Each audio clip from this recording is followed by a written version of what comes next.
Hello students, Mrs. Simpson here talking to you today about how to read a nutrition facts label and ingredient list for fiber. Fiber is found under the total carbohydrate section of the new nutrition facts label, and you may or may not recall there are actually three types of carbohydrates: starches, sugars, and dietary fiber. For some reason, starches do not appear on the nutrition facts label, only sugar and dietary fiber.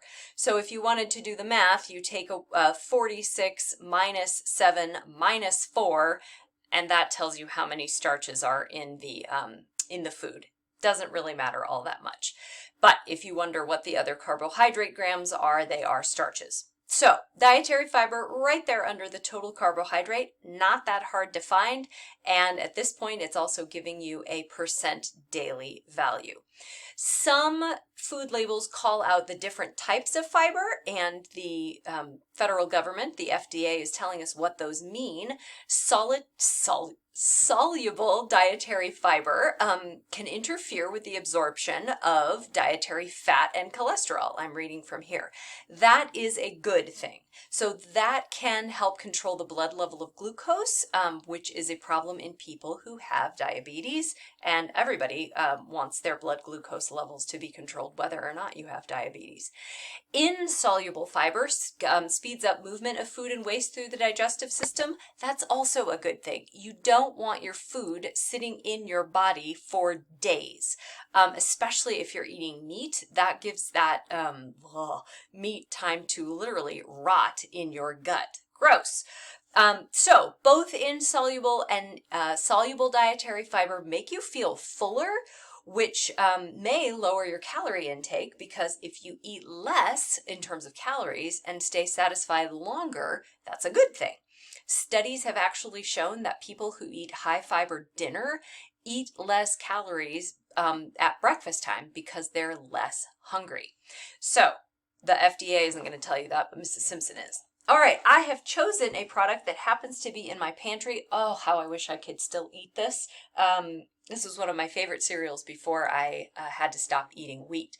It is called Kashi Go, and it is actually a high fiber cereal. So let's look at the ingredient list. Well, first of all, we'll look at the nutrition label of it and see that under the total carbohydrate section here, there are 13 grams of fiber. That's quite a bit of fiber from a processed food. Then they call out, because they're assuming that people who eat this product are looking for the health benefits of it, that soluble fiber is 1 gram and insoluble fiber is 11 grams. And really, in a processed food, insoluble fiber is the one that you're looking for. It's the one that's going to help you feel fuller longer and not provide extra calories. So when you look at the ingredient list then of a food that is high in fiber, it's good to make sure that that fiber is coming from whole plant sources, not weird extracted stuff like chicory root extract. So as we look at the ingredients here, I'm going to read them out loud. The Kashi 7 whole grain honey puff cereal. What? Okay, that's made of hard red wheat. That is a whole grain. Brown rice, also whole grain, honey, cane syrup, those are types of sugar, barley, triticale, oats, rye, and buckwheat are all grains, or buckwheat is what's called pseudo grain. It's not actually a grain. And sesame seeds. That's all good whole food ingredients. Degerminated yellow corn flour. That sounds a little bit processed to me. Expeller pressed soy grits. That could be a whole food. I'm not even sure. Ground degerminated corn, not a whole food. Cane syrup, that's another kind of sugar. Expeller pressed soy protein isolate. Clearly, if they're isolating the protein from soy, that is a processed food. Oat fiber, wheat bran. Those are actually good parts of the oat and wheat that they've taken out to add more fiber.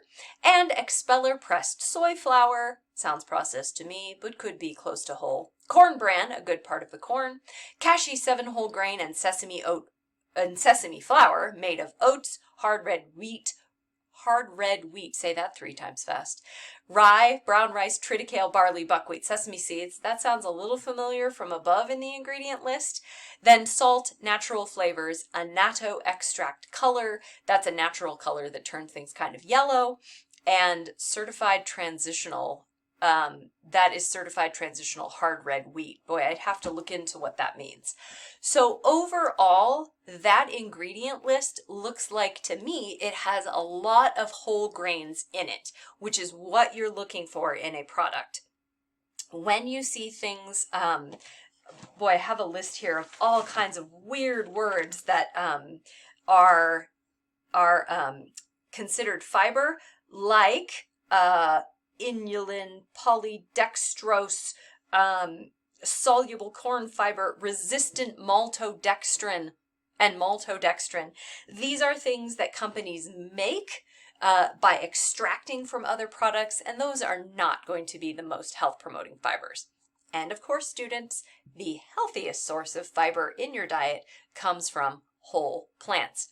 Check out the article called Fiber. Where do you get yours?